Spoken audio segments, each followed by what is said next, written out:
Assalamualaikum warahmatullahi wabarakatuh. Kayaknya bagusan yang ini ya. Hah? Yang ini kemana nih? Ke Pinang Ranti nyampe nggak nih? Oh, iya. Alhamdulillahi Rabbil Alamin. Wassalatu wassalamu ala ashrafil anbiya'i wal mursalin Sayyidina wa habibina wa syafi'ina wa maulana Muhammadin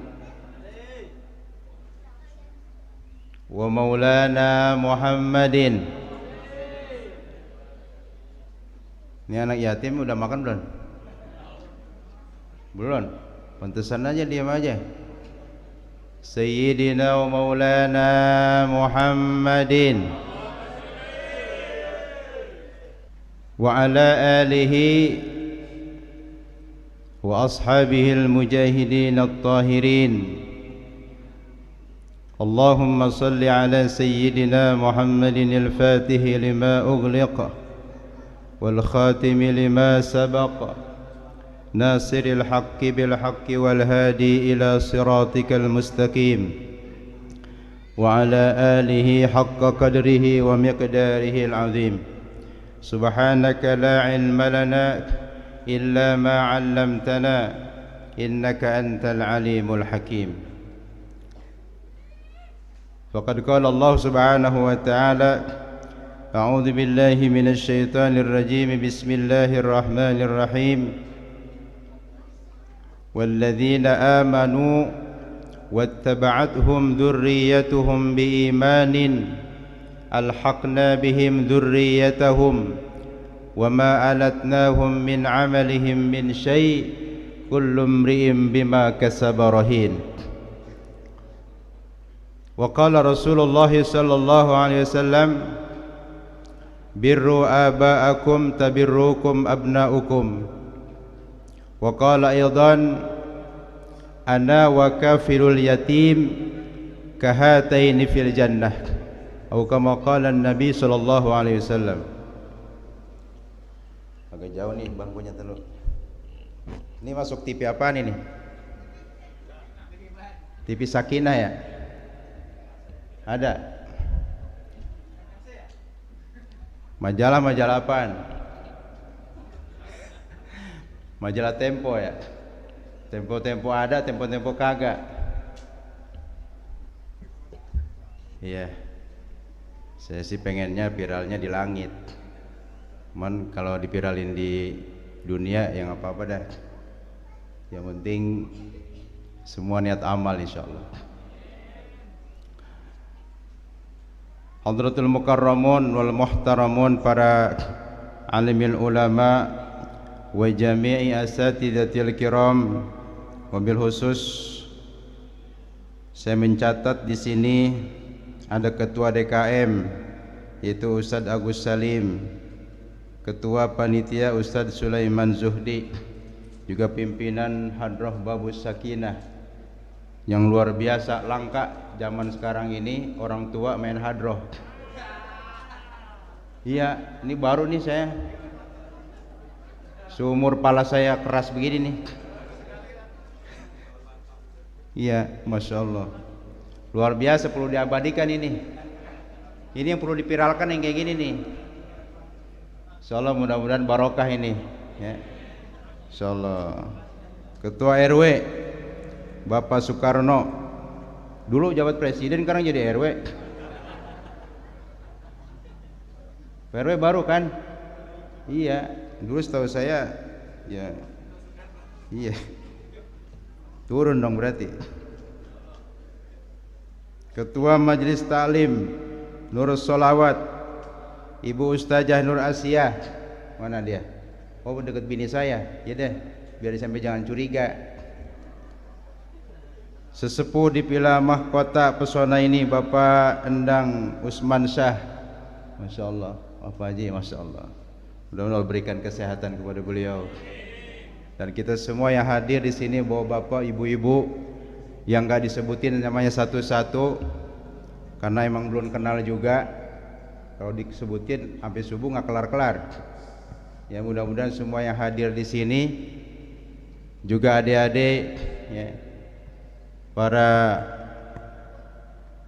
yatama ya, anak-anak yatim, kita semua yang hadir di sini mudah-mudahan mendapatkan keberkahan dari Allah Subhanahu wa taala.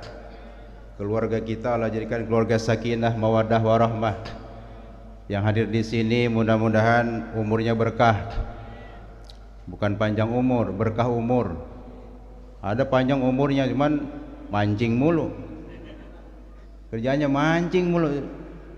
Orang udah tua umur 70 tahun, mancing mulu kerjaannya. Kagak maju-maju. Maju dikit nyebur ya. Maju dikit nyebur, tukang mancing mah kagak maju-maju dah. Kita pengen berkah umur. Umurnya berkah, rezekinya berkah, amin.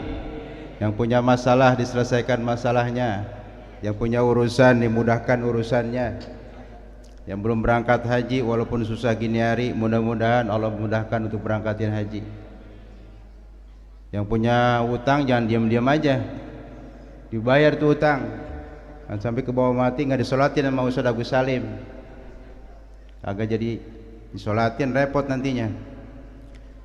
Juga adik-adik kita doain nih, adik-adik kita santriin dan santriawati ya, anak-anak yatim kita doakan mudah-mudahan adik-adik kita Allah jadikan kelak nanti menjadi orang-orang yang mulia, yang bermanfaat fid dunya wal akhirah, amin ya Allah ya rabbal alamin. Yang punya majlis talim, ibu-ibu ya, Bu Ustazah Nur Asiyah, juga Ustaz Sulaiman Zuhdi, mudah-mudahan nih hadrohnya tambah keren ya, tambah maju, tambah muda, tambah muda tambah muda, kan ada generasi berikutnya ya. Iya insyaallah. Supaya kagak tegang bawainnya, kita baca sama-sama kalimat la ilaha illallah.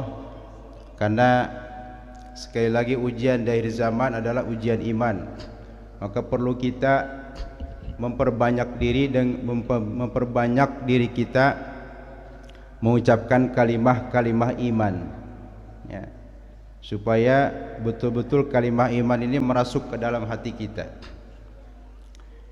La ilaha illallah, la ilaha illallah, la ilaha illallah, Muhammadur Rasulullah. Ayo adik-adik, la ilaha illallah, la ilaha illallah, la ilaha illallah, Muhammadur Rasulullah.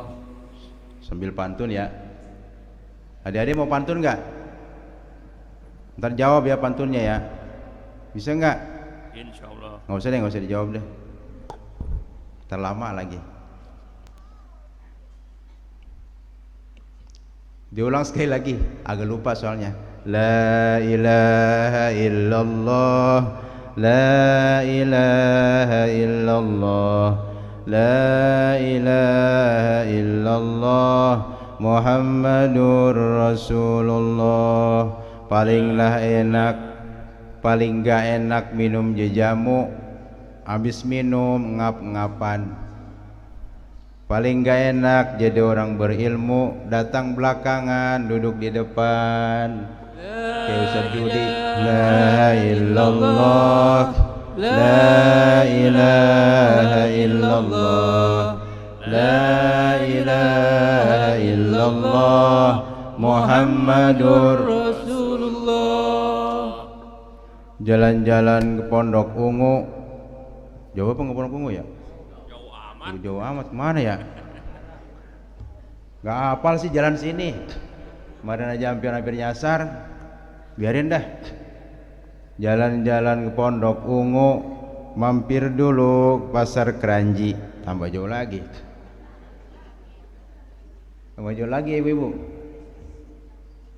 Palinglah enak mungut mantu, apalagi yang bisa ngaji kayak Ustaz Juhdi.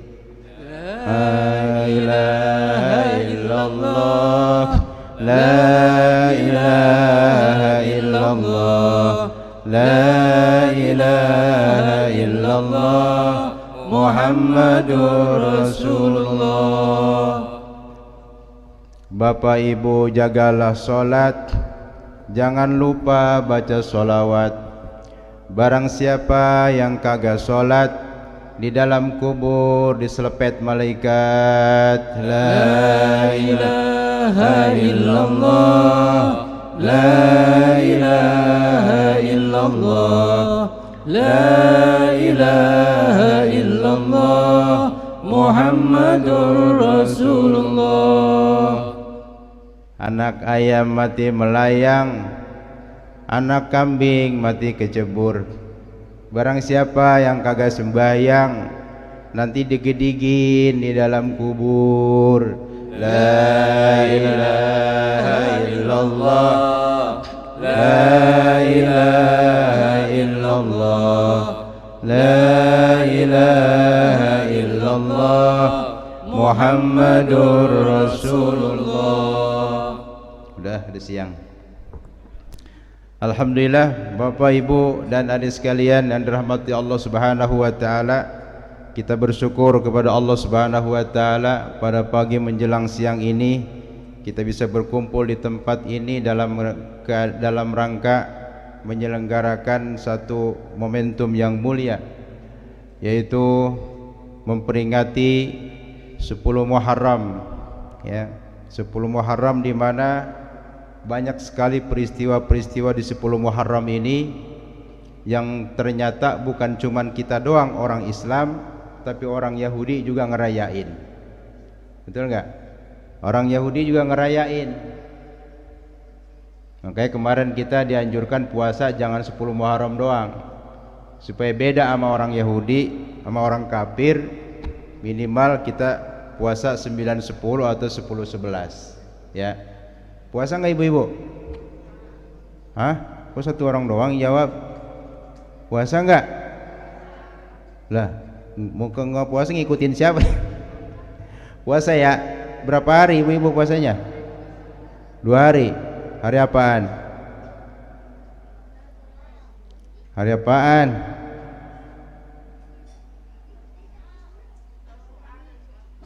Jumat sama Sabtu. Kemarin hari apa ya? Hah?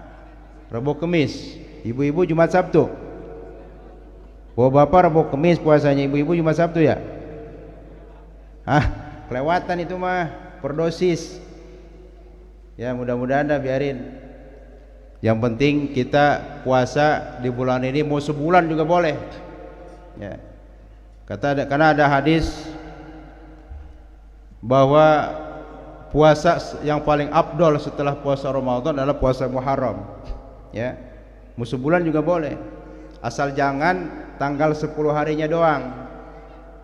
Kalau tanggal 10 harinya doang itu sama dengan Yahudi, ya. Maka minimal 2 hari, Tasu'a, Asyura atau 10, 11, ya. Alhamdulillah. Jadi banyak sekali peristiwa-peristiwa yang Allah Subhanahu wa taala timpakan kepada khususnya para anbiya alaihi wassalatu wassalam, ya. Yang ternyata Masya Allah peristiwa-peristiwa yang menimpa para nabi alaihi wassalatu wassalam banyak dialami pada hari 10 Muharram, ya. Termasuk juga di sini kenapa ada santunan anak yatim? Karena ketika itu ya, seluruh zuriyah Nabi dibunuh, ya. Dibunuh oleh orang-orang yang memang terhasud, ya. Terhasud dengan kepemimpinan sahabat Sayyidina Ali karramallahu wajhah, yang akhirnya tinggal cucu Nabi yang namanya Zainal Abidin. Adik-adik siapa namanya? Cucu Nabi siapa yang terakhir? Zainal Abidin. Tinggal dia doangan tuh, lagi bayi waktu itu, masih bayi, dipegang sama pembantunya, sama pelayannya, tolong kalau ini jangan dibunuh, satu-satunya zuriyah Nabi. Ya. Maka alhamdulillah Allah Subhanahu wa taala menjaga zuriyah Nabi, keturunan baginda Nabi sallallahu alaihi wasallam, ya, yaitu yang bernama Zainal Abidin, ya, bin Hasan bin Ali karramallahu wajhah. Maka turunan habaib dari situ terus tuh. Ya. Maka kita peringati, karena kita harus cinta kepada Nabi dan juga cinta kepada keturunan-keturunan Nabi, maka kita peringatin harinya, hari anak-anak yatim, lebaran anak yatim. Hadirin yang mulia, Nabi sallallahu alaihi wasallam bersabda, laisal yatim alladzi qad mata waliduh. Yang namanya yatim, kata Nabi, pada hakikatnya adalah orang yang bukan yang ditinggalkan oleh bapaknya, meninggal. Ya. Hakikat daripada yatim, kata Nabi, alladzi qad mata waliduh. Laisal yatim alladzi qad mata waliduh. Bukanlah yatim itu adalah yang ditinggal mati oleh bapaknya. Ini hakikatnya. Kalau secara zahir ya memang begitu. Terus apa kata Nabi? Walakinnal yatim yatimul ilmi wal adab. Akan tetapi yatim yang sebenarnya, hakikat yatim yang sebenarnya adalah yang tidak punya ilmu dan tidak punya adab. Ini sekarang banyak orang yang nggak punya ilmu. Ada orang ilmunya ada, tapi adabnya nggak ada. Sama juga, ilmunya banyak, tinggi. Kalau gelar mah dari depan ada, ke belakang ada. Profesor, doktor, wah macam-macam. Belakang ada lagi. Sampai palanya botak, ya, saking gelarnya kebanyakan, tapi adabnya nggak ada, akhlaknya nggak ada, ya. Banyak sekarang yang begitu, sama Al-Quran main-main, sama hukum, ya, sama ulama nggak cinta, ya. Kalau sama ahli dunia dekat, ya. Banyak yang begitu, banyak ulama-ulama, ya, ahli-ahli ilmu yang memang adabnya nggak ada, yang akhirnya dia tahu dalilnya. Kalau orang alim dekat sama pemerintah, itu adalah, kata Nabi, seburuk-buruk ulama, ya. Wa syarrul ulama alladzina ya'tunal umara. Seburuk-buruk ulama adalah yang datang kepada umara. Sebaik-baik umara, kata Nabi, wa khairul umara alladzina ya'tunal ulama. Sebaik-baik umara adalah yang datang kepada ulama. Mestinya di kita ini begitu. Umara datang ke ulama. Kalau umara datang ke ulama, dinasehatin, dibimbing, diarahkan sesuai dengan Al-Quran dan hadis, ya. Tapi sebaliknya, kalau ulama datang ke umara, yang akhirnya susah nasihatinnya, apalagi udah masuk angin duluan, ya, udah masuk angin duluan, susah nasihatinnya. Kalau ulama datang ke umara, maka Nabi udah kasih tahu, jaga marwah ulama. Bahkan di dalam kitab Fadilah Sedekah, kalau kalian, kata Nabi, melihat ada seorang alim yang berada di pintu gerbang orang kaya, katakanlah dia adalah pencuri. Bayangkan, ya. Orang alim berada di pintu gerbang orang kaya, katakanlah dia pencuri, kata baginda Nabi SAW. Gak layak, hadirin mulia. Nah, ini namanya, sebetulnya yang yatim itu yang model begitu. Yang yatim itu yang model begitu. Dia punya ilmu tapi nggak punya adab, ya. Ada orang, apalagi kalau ilmunya nggak ada, adabnya nggak ada, ya. Karena adab ini, akhlak ini lebih tinggi daripada ilmu, ya. Lihat iblis ini Pernah jadi dosennya malaikat tuh iblis. Ibadahnya luar biasa tuh iblis. Namanya Azazil, dedengkot iblis. Ibadahnya berapa lama? 8.000 tahun. 1.000 tahun di dunia dia ibadah. 1.000 tahun di langit pertama, 1.000 tahun di langit kedua, terus 8.000 tahun dia beribadah kepada Allah Subhanahu wa taala. Saking tingginya, hebatnya dia ibadah, saking tingginya dia punya ilmu, sampai diangkat oleh Allah Subhanahu wa taala ke surga untuk menjadi dosennya malaikat, menjadi gurunya malaikat. Tapi apa yang terjadi ketika Allah Subhanahu wa taala menciptakan Nabi Adam alaihissalam, kemudian diperintahkan seluruh malaikat yang ada di langit, termasuk Azazil, ya, yang ketika itu menjadi gurunya malaikat, disuruh sujud kepada Nabi Adam alaihissalam sebagai sujud penghormatan. Yang lain sujud, dia kagak. Fasajadu illa iblis. Semua malaikat sujud kepada Nabi Adam alaihissalam, taat. Dia punya akhlak, punya adab, punya akhlak. Karena sifat malaikat cuma satu, taat. Makanya ibu-ibu, bapak-bapak, ya, di rumah penting kita hidupkan taklim di rumah, supaya malaikat datang ke rumah kita. Taklim apa Pak Ustadz? Ya pokoknya yang penting di rumah itu ada satu pengajian keluarga, ya, yang dipimpin oleh bapaknya sendiri langsung. Bapaknya ngumpulin keluarga, baca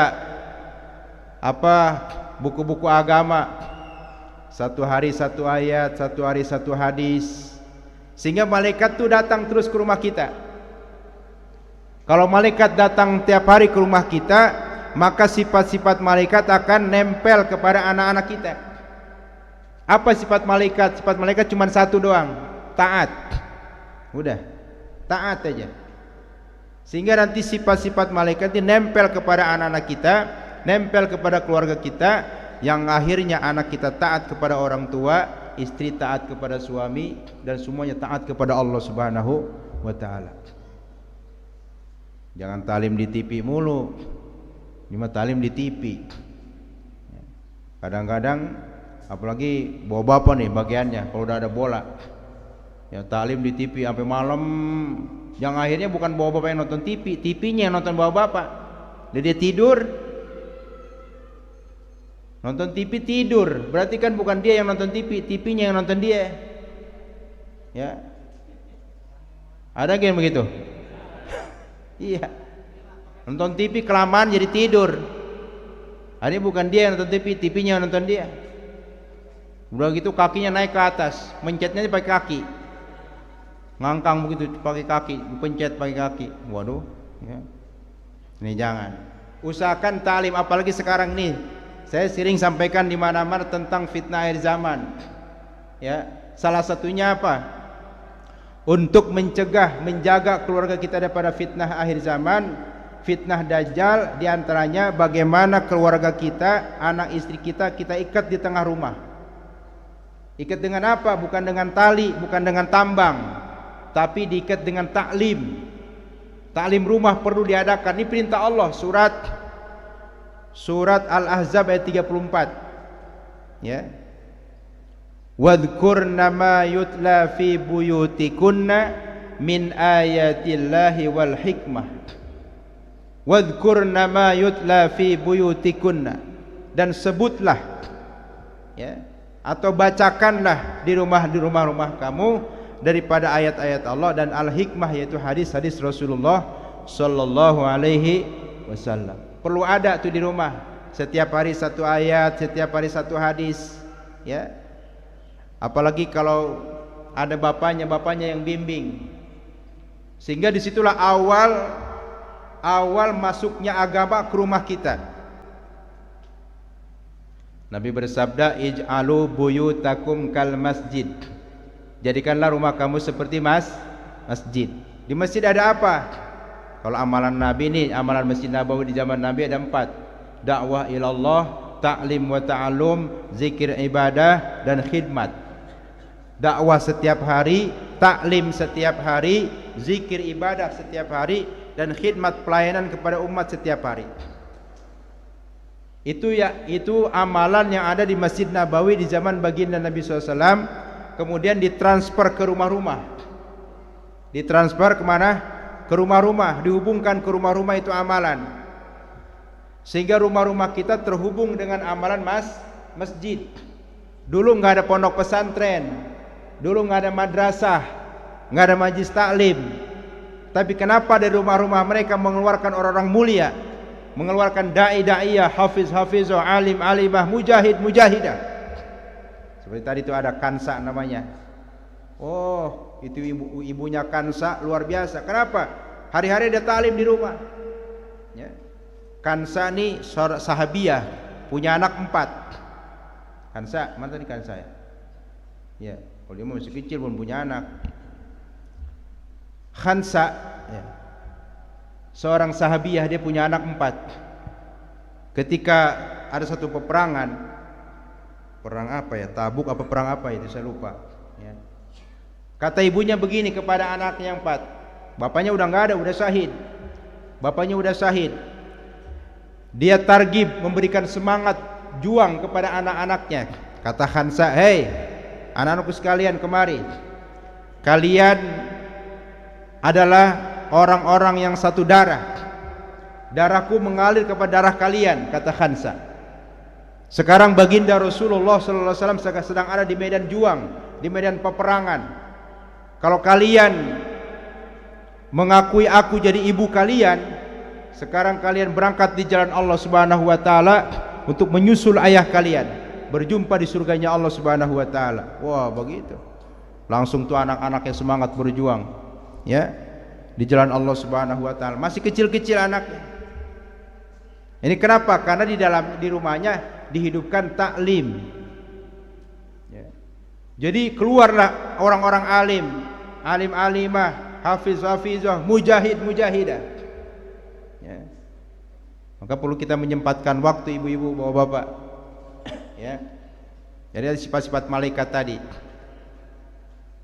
Kalau hari-hari kita taklim di rumah, sifat-sifat malaikat akan muncul, akan nempel kepada keluarga kita, sehingga mereka mempunyai sifat-sifat malaikat. Caranya apa tadi? Menghubungkan rumah-rumah kita dengan amalan masjid. Hari ini karena rumah kita nggak terhubung dengan amalan masjid, kadang-kadang masjidnya sendiri nggak hidup amalan Masjid Nabawi, bagaimana mau dihubungin? Masjid cuma hidup zikir ibadah doang. Itu juga buru-buru, karena lagi begini nggak boleh lama-lama ngumpul-ngumpul. Ya, coba. Mestinya kita jaga. Ya, mesti kita jaga. Kalau rumah kita tidak terhubung dengan amalan masjid, maka pasti rumah kita akan terhubung dengan apa? Dengan parabola, dengan satelit, dengan internet.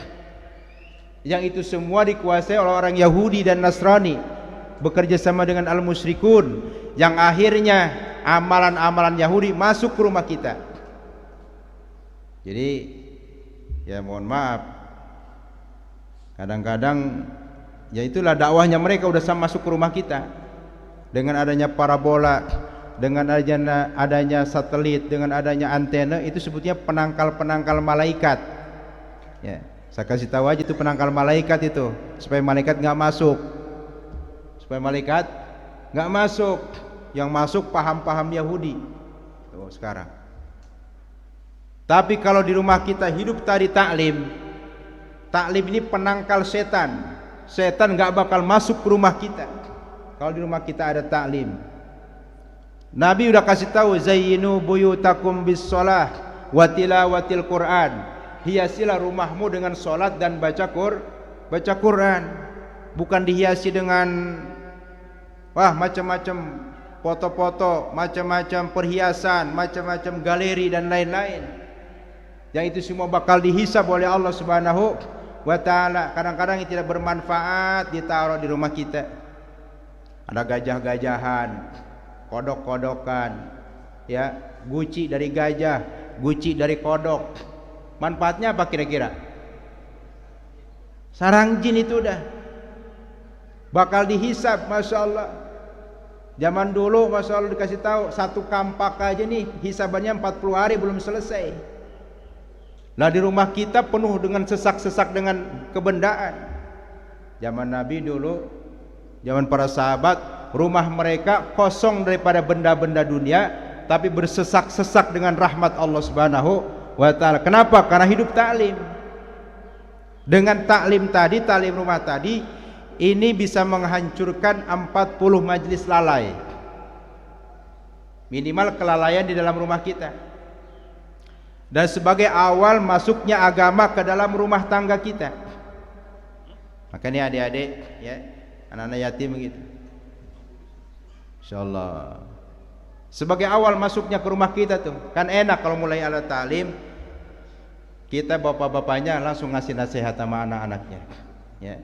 Kasih nasihat begini, ibunya begini, kasih nasihat. Diawali dengan taklim tadi. Ya. Jadi penting bagi kita sekali lagi untuk menghubungkan rumah-rumah kita dengan masjid. Ya. Ini. Karena tadi salah satunya adalah yang dikatakan yatim kata baginda Nabi SAW adalah orang yang tidak punya ilmu dan tidak punya adab. Ya. Coba ibu-ibu nih, Bu.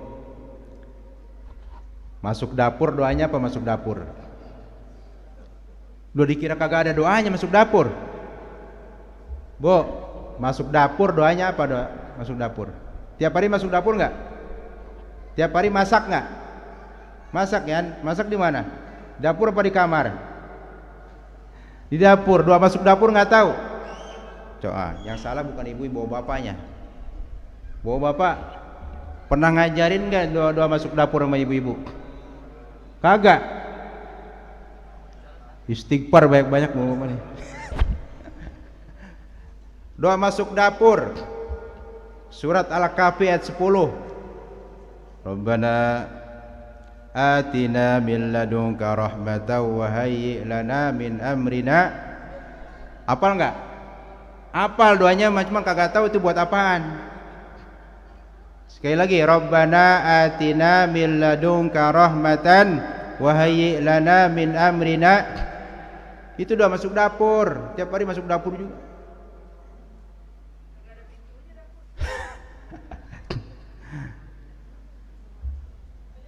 Doa nyuci beras apa nyuci beras?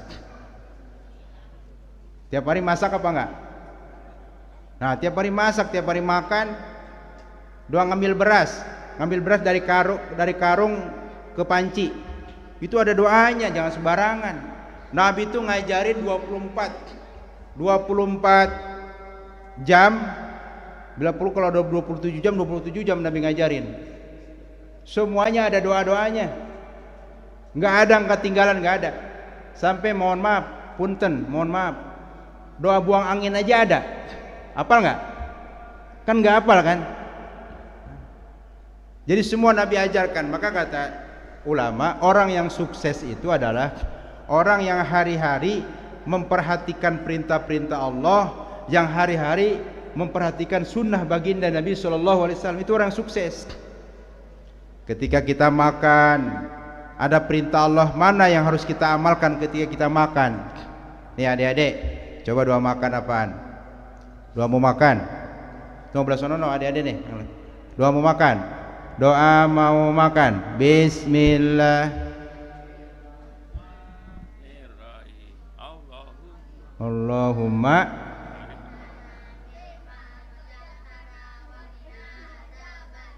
Iya.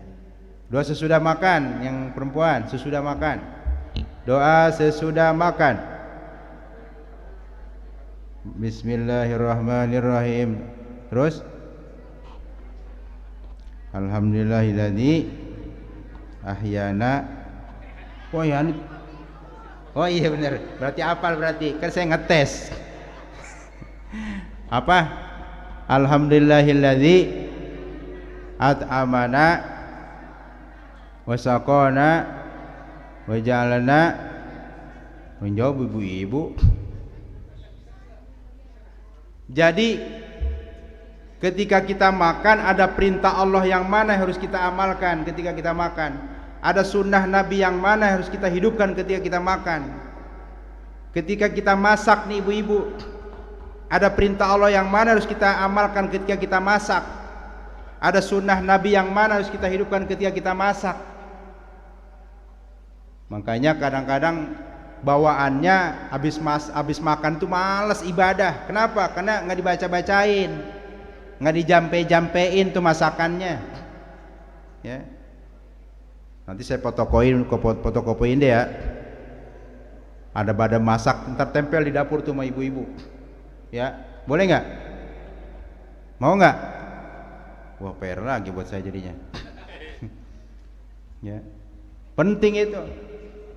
Ngambil beras dari karung. Ma indakum yanfadu wa ma indallahi baq. Ya, begitu. Apa yang datang dari kamu itu akan binasa, apa yang datang dari Allah akan kekal. Sampai nih ngocek ini nih, kan ibu-ibu nyuci beras ini ya, apa namanya ini? Iya, ngucek, coba kemana muternya? Iya, kayak tawaf begitu yang sunnah. Jadi asal jangan muter-muter nggak karu-karuan. Ini muter kadang ke kanan, kadang ke kiri, kayaknya yang makan bingung. Habis makan puyeng yang ada. Jadi semua diajarkan sama Nabi. Ya adik-adik, bawa bapak ngucek kopi nih, bawa bapak jangan sembarangan nguceknya. Kalau pengen dapat pahala ngocek kopinya itu searah seperti mana kita tawaf. Baru tuh ngocok kopinya dapat pahala. Ibu-ibu ngocok berasnya dapat pahala. Mati lagi ngocok beras, matinya syahid. Karena lagi menghidupkan sunnah Nabi. Bawa bapak lagi ngocok kopi ke kanan, matinya syahid, matinya husnul khotimah, karena dalam rangka menghidupkan sunnah. Jangan sembarangan. Tuh. Ya adik-adik ya. Adik-adik kalau motong kuku dari mana mulainya? Dari mana coba? Yang sunnah, motong kuku yang sunnah dari mana? Iya, kanan makanan. Yang mana dimulainya? Yang mana ibu-ibu? Jadi manis. Adik-adik, kelingking. Bawa bapak? Hah? Dari kulitnya. Motong kuku yang sunnah, tangan dimulai dari telunjuk. Gini nih, kayak orang doa, telunjuk kanan, tengah, jari manis, kelingking kanan, kelingking kiri, jari manis, tengah, telunjuk, jempol kiri, terakhir jempol kanan. Diatur tuh. Mati lagi motong kuku, syahid. Kan kita nggak tahu matinya lagi ngapain. Kita semua kan nunggu mati semua ini. Lagi duduk nunggu mati, lagi jalan nunggu mati, lagi duduk di istana nunggu mati. Semua kita nunggu mati. Tapi kalau kita 24 jam hidupkan sunnah, matinya husnul khotimah.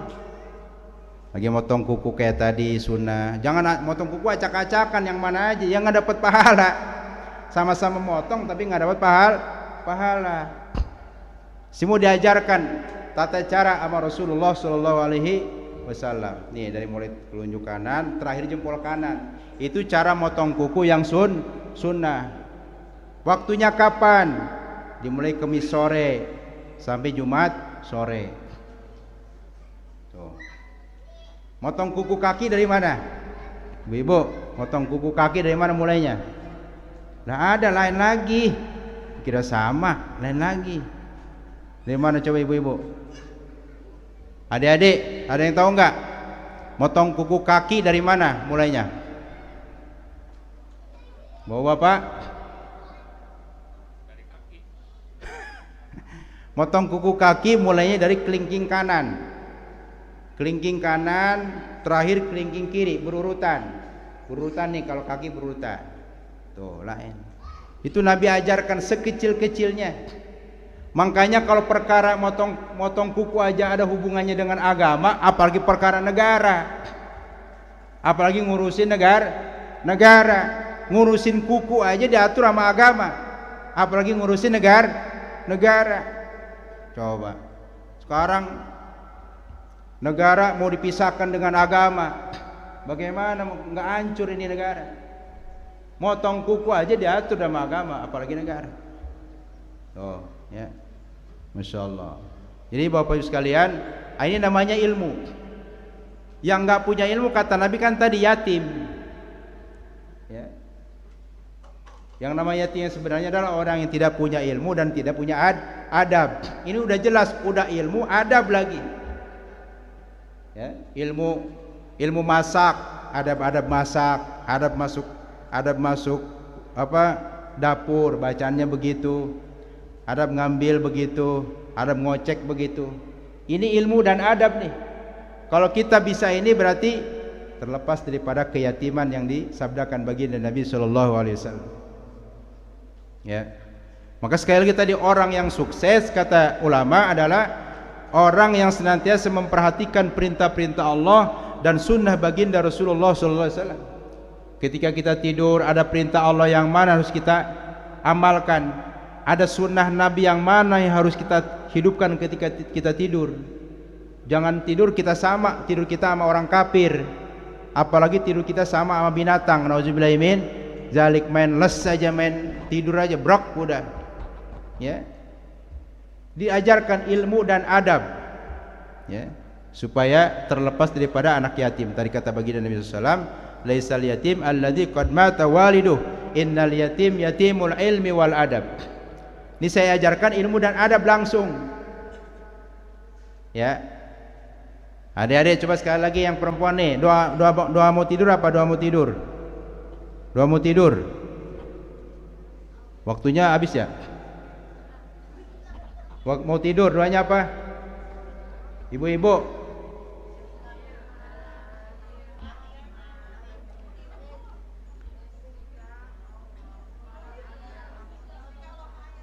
Iya. Ibu-ibu aja lupa. Bismika Allahumma ahya.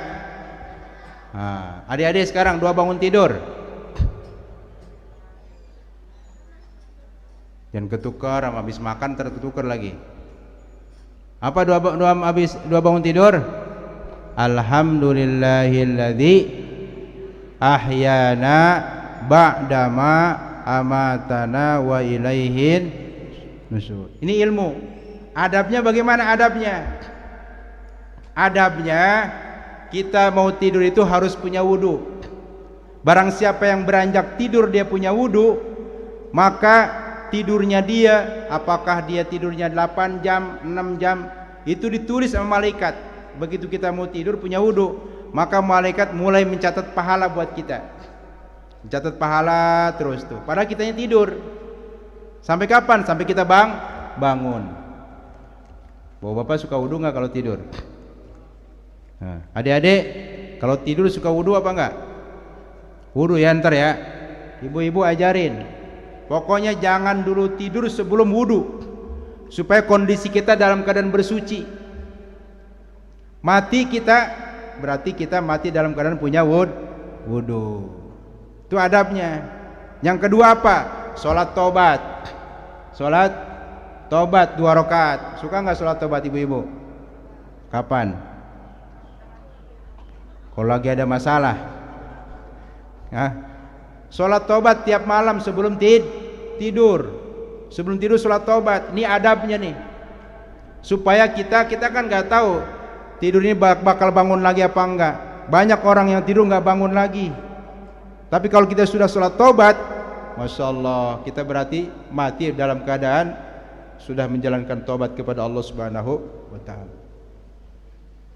Terus adabnya lagi yang lain apa? Jangan tidur belonjorkan kakinya ke kiblat. Ke kiblat jangan. Selain kiblat boleh. Sono bagusnya lagi seperti orang meninggal. Kakinya di sono, palanya di sini. Ini kan kiblat ke sono no. Ya. Itu semua diajarkan sama Nabi. Perempuan, ibu-ibu jangan tidur telentang. Ya, yang boleh miring sama tengkurap. Bapak-bapak yang nggak boleh tengkurap, yang bolehnya miring sama telentang. Lah ini beneran ini. Kalau ibu-ibu, kalau ibu-ibu telentang itu khawatir ada setan, ada jin. Ya, kan suka ada ibu-ibu rep-rep ya, kena rep-rep. Nah itu gara-gara ibu-ibunya tidurnya terlentang. Kalau udah tidur, yang penting mulainya jangan terlentang, mulainya miring dulu, ya. Kalau habis itu namanya tidur kan nggak sadar, terlentang ya terserah itu mah. Yang penting jangan diawali ibu-ibu tidurnya terlentang. Bapak-bapak jangan diawali tidurnya tengkurap. Itu adab. Jangan melonjorkan kaki ke arah kiblat. Oh. Terus harus senantiasa tutup aurat. Lagi ibu-ibu, wah kalau nggak tutup aurat gawat. Ya. Wah bapak pun begitu juga sama. Nah, ini namanya ilmu dan adab. Diajarkan sholat tobat. Terus ada namanya mandi ayat, Nabi ajarin. Mandi ayat, tau mandi ayat nggak? Pakai sabun apaan? Mandi ayat bukan pakai sabun, tapi seluruh tubuh kita usapin dengan ayat-ayat. Dengan ayat itu namanya mandi ayat, bukan pakai sabun. Membalur tubuh kita dengan ayat. Baca apa kata Nabi? Baca Al-Fatihah, Qulhu, Falak, bin Nas. Tiupin tuh, tiupin. Kalau buka tangan kiri jangan kena muka nih, karena tangan kiri mah bagian belakang biasanya. Paham gak bagian belakang? Ini tangan kiri pokoknya jangan menyentuh muka. Kalau tangan kiri menyentuh muka, maka nur wajah kita akan hilang. Karena ini bagiannya bagian belakangan. Ya, bagian orang belakang. Jadi niupnya gini nih, tangan kanan di atas. Tiupkan. Ke muka dulu, kepala, seluruh tubuh. Itu namanya mandi ayat. 3 kali baca Qulhu, Falak, bin Nas. Itu adab. Ya, supaya sekali lagi tadi menghindarkan diri kita daripada yatim yang sebenarnya, yatim yang hakikatnya kata Nabi yang tidak punya ilmu dan tidak punya adab. Ya, maka kita ikutin tadi langkah-langkah yang dicontohkan para malaikat. Jangan langkah-langkah setan, karena setan ini tadi sudah jelas dia punya ilmu tapi nggak punya adab. Ya, suruh sujud dan mana Adam dia nggak mau. Sampai sekarang tuh menggoda kita supaya kita tidak beradab. Ya, Masya Allah, termasuk dalam ibadah sekarang udah diatur sama setan sekarang tuh. Ibadah kita udah nggak beradab lagi, maka kita pertahankan adab-adab. Ya, adab dalam sholat, sopnya rapat, lurus begitu. Ya, jangan ikut-ikutan, biarin aja gambar ini mah, biarin aja formalitas doang, biar dia sama pemerintah. Kita mah sholat biasa aja, itu namanya adab. Ya, sholat ya. Jadi mudah-mudahan sekali lagi dalam pertemuan yang singkat ini kita kembali kepada ajaran dicontohkan baginda Rasulullah SAW. Ya, jangan sampai kita juga walaupun bapaknya masih ada, ibunya masih ada, tapi tergolong ke dalam yatim yang disabdakan oleh baginda Nabi SAW karena tidak punya ilmu dan tidak punya adab. Ya, maka perlu kita belajar terus ilmu dan adab. Ya, nanti berarti PR saya fotokopiin itu aja ya, ada pada masak aja ya sama ibu ya. Yang lain mah ntar aja dulu. Mudah-mudahan di lain waktu kita bisa jumpa lagi memberikan adab-adab yang lain. Ya, ya jadi ditempel nanti di dapur tuh ada pada masak supaya bawa bapaknya jadi wali. Ya, ada ceritanya dulu sedikit lagi nih. Ada seorang wali bisa terbang. Malam-malam biasa dah namanya suami istri malam-malam ngobrol. Kata istrinya begini, "Pah, kira-kira yang hebat itu siapa? Papa apa mama?" "Ya jelas papa dong, orang papa bisa terbang kok jadi wali." Kata papanya nih. Kata mamanya, "Oh enggak, yang hebat mama." "Ah, mana ada orang papa yang jadi wali kok yang bisa terbang."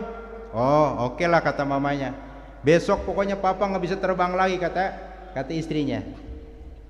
Ternyata istrinya ini istiqomah dari muda, sudah mengamalkan adab-adab masak. Jadi masakannya penuh dengan nur, penuh dengan cahaya. Bayangin aja tadi itu, masuk dapur baca doa, ngambil beras baca doa, ngucek ini baca doa, sampai buka tutup panci itu ada doanya. Buka tutup panci ada doanya. Motong-motong ada doa. Fadzabauha wa makadu yaf'alun. Nyambel ada doanya, nyambel baca inna atau inna kal kausar. Nyambel suka baca doa nggak nyambel? nyambel aja. Nyambel baca doa inna a'tainakal kautsar dibaca, pokoknya diamalin tuh ada pada masak. Ternyata itu istrinya dari muda istiqomah sampai suaminya jadi wali. Penuh dengan nur itu masakan, berkah itu masakan, sehingga menjadikan kekuatan ibadah kepada Allah Subhanahu wa taala, bahkan bukan cuman kekuatan ibadah, tapi menjadikan suami jadi wali gara-gara dia istiqomah mengamalkan adab-adab masak. Besoknya dia nggak amalin lagi tuh, nggak sholat hajat dulu, ya. Sholat hajat penting tuh. Dia nggak sholat hajat dulu mau masak. Wah, ribet banget mau masak, mau sholat dulu. Ibu-ibu kapan matangnya? Ya. Kita bukan nyari masalah matang, tapi berkah. Nggak sholat hajat, masuk dapur nggak baca doa, ngambil beras nggak baca doa, apa adanya, nggak ada doanya, nggak ada. Benar itu suaminya, besoknya nggak bisa terbang lagi. Ya. Kewaliannya dicabut oleh Allah Subhanahu wa taala gara-gara istrinya meninggalkan amalan yang istiqomah. Ya. Maka ini penting bagi sekalian. Mudah-mudahan adik-adik yang yatim duafa kita doakan mereka, ya, kelak mereka menjadi orang-orang yang berilmu dan beradab, ya, mempunyai akhlak yang mulia dan diangkat derajatnya oleh Allah Subhanahu wa taala. Juga bapak-bapak, ibu-ibu, para panitia, para asatid yang nyantunin mereka, mudah-mudahan sebagaimana disabdakan baginda Nabi sallallahu alaihi wasallam, ana wa kafilul yatim kahataini fil jannah. Aku dan orang-orang yang mengurus anak-anak yatim akan seperti ini, kata Nabi, seperti dua jari ini. Dua jari Nabi mengisyaratkan telunjuk dan jari tengah, saking dekatnya Nabi dengan orang yang mengurus anak yatim nanti di surganya Allah Subhanahu wa taala. Rezekinya mudah-mudahan tambah berkah, ya, tambah sehat, dijaga oleh Allah Subhanahu wa taala daripada wabah musibah yang sekarang melanda ini, dan senantiasa di komplek ini Allah jadikan menjadi komplek sakinah, mawaddah, warahmah, memancarkan nur hidayah ke seluruh dunia. Ini saja yang dapat saya sampaikan, kurang lebihnya mohon maaf. Hadanallahu wa iyyakum ajmain. Subhanakallahumma bihamdika asyhadu an la ilaha illa anta astaghfiruka wa atubu ilaik. Assalamualaikum warahmatullahi wabarakatuh. Waalaikumsalam.